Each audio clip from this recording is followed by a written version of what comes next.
আমি কংগ্ৰেছ দলৰ কৰ্মকৰ্তা হিচাপে কংগ্ৰেছ দলে মোক প্ৰাৰ্থিত্ব প্ৰদান কৰিছে।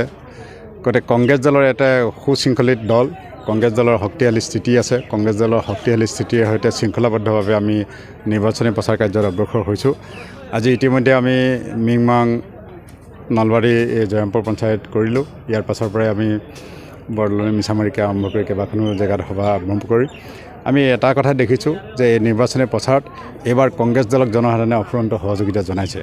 কংগ্ৰেছ দলক জনসাধাৰণৰ যি স্বতঃস্ফূৰ্ত সমৰ্থন, এই সমৰ্থনে আমাক উৎসাহিত কৰিছে আৰু আমি এই শক্তিক লৈ আগন্তুক যি নিৰ্বাচন অনুষ্ঠিত হ'ব 21 চনত চৰকাৰ পৰিৱৰ্তন যে হ'ব এইটো নিশ্চিত হৈছে। জনসাধাৰণে পৰিৱৰ্তন বিচাৰিছে। আমি অকল কংগ্ৰেছ দলেই নহয়, যে অসমৰ জনসাধাৰণে, ধেমাজিৰ জনসাধাৰণে, আজি জয়ন্তপুৰৰ জনসাধাৰণে বিচাৰিছে যে চৰকাৰ পৰিৱৰ্তন হ'ব লাগে। চৰকাৰখনে যেনেধৰণে একচ্ছত্ৰীভাৱে শাসন কাৰ্য পৰিচালনা কৰিছে, জনসাধাৰণৰ কোনো মতামতক তেওঁলোকে গুৰুত্ব দিব নোখোজে, সকলো মতামত উপেক্ষা কৰে। গতিকে তাৰ দ্বাৰা আমি প্ৰতিফলিত দেখিছোঁ যে নিশ্চিত ৰূপত জনসাধাৰণে পৰিৱৰ্তন বিচাৰিছে, যে এই চৰকাৰ যোগেদি কংগ্ৰেছ দলৰ নেতৃত্বত আমাৰ চৰকাৰ পৰিৱৰ্তন হ'ব, এইটো নিশ্চিত কথা। আমাৰ স্থানীয় এই স্থানত শিক্ষিত সকলো ক্ষেত্ৰতে সক্ষম যুৱক যুৱতী থকাৰ পাছতো বহিৰাগত ব্যক্তিক আনি ইয়াত প্ৰাৰ্থিত্ব প্ৰদান কৰাৰ কাৰণে যথেষ্ট ক্ষোভিত হৈ আছে জনসাধাৰণ।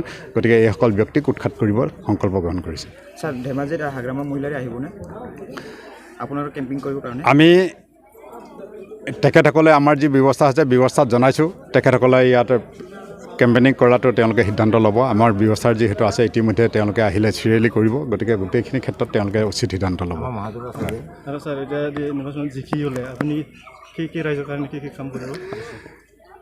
ইতিমধ্যে জনসাধাৰণে যেনেধৰণে সমৰ্থন জনাইছে, আমি লক্ষ্য ৰাখিছোঁ যে নিশ্চিত ধৰণে ইয়াৰ পৰা বিজয় সাব্যস্ত কৰিব পাৰিম আমি।